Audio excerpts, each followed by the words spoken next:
चुनाव का बिगुल बजते ही जहां पर नेताओं में इधर से उधर जाने का सिलसिला बदस्तूर जारी हो जाता है पार्टियों में, वहीं पर आपको हम बता दें एक दूसरे के ऊपर आरोप प्रत्यारोप का भी सिलसिला जारी रहता है। नमस्कार, मैं अमित कश्यप और आप देख रहे हैं हंगामा टाइम्स न्यूज़। इस वक्त हमारे साथ में राष्ट्रवादी पार्टी के राष्ट्रीय अध्यक्ष अखिलेश सिंह, उनसे जानेंगे हरियाणा का चुनाव जिस तरीके से होने वाला है। और जय भगवान मित्तल जो एक सिंगर हैं, उन्होंने 14 साल बीजेपी में सेवा देने के बाद गंभीर आरोप लगाए भाजपा पर। बताया है कि 14 साल उन्होंने मोदी सरकार और योगी सरकार के लिए गाने लिखे और गाए, फिर भी उन्हें जेल में ठूस दिया गया।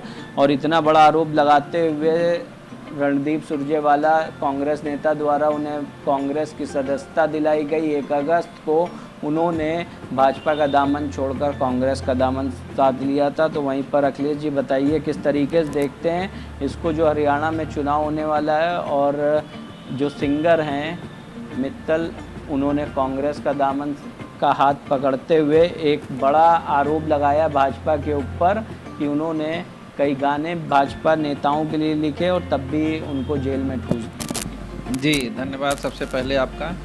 और जिस तरीके से राकी मित्तल का आरोप है कि 14 सालों से भाजपा में रह करके माननीय मोदी जी के लिए, माननीय मुख्यमंत्री योगी आदित्यनाथ जी के लिए वह 200 गाने लिखे हैं और भाजपा ने उनके खिलाफ FIR दर्ज करवाने का काम किया है, तो ये उनका मिथ्या है या कहीं न कहीं उनका आरोप है।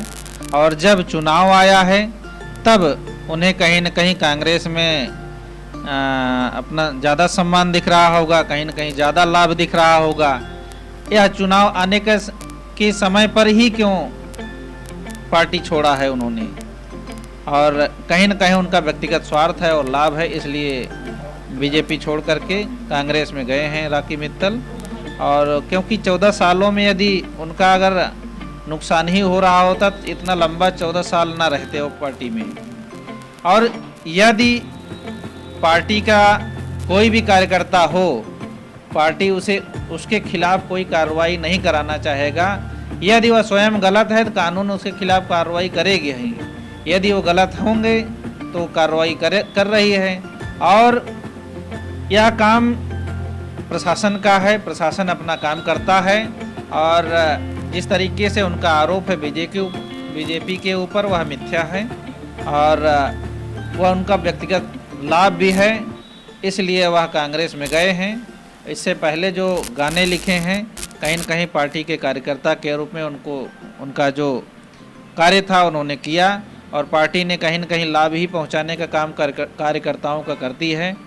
कोई 10 गाने, 20 गाने, 50, 100 गाने लिख देगा, 200 गाने जो है अगर लिख रहे हैं तो कहीं न कहीं पार्टी उनका साथ दे रही थी, ना कि जो है अब कहीं न कहीं गलत किए होंगे तब जो है ऐसी कोई बात जो उन्होंने आरोप लगाया है। यदि गलती किए होंगे तभी आरोप, यदि कार्रवाई हुई है तो उस पर सरकार का और बीजेपी का नाम ला रहे हैं।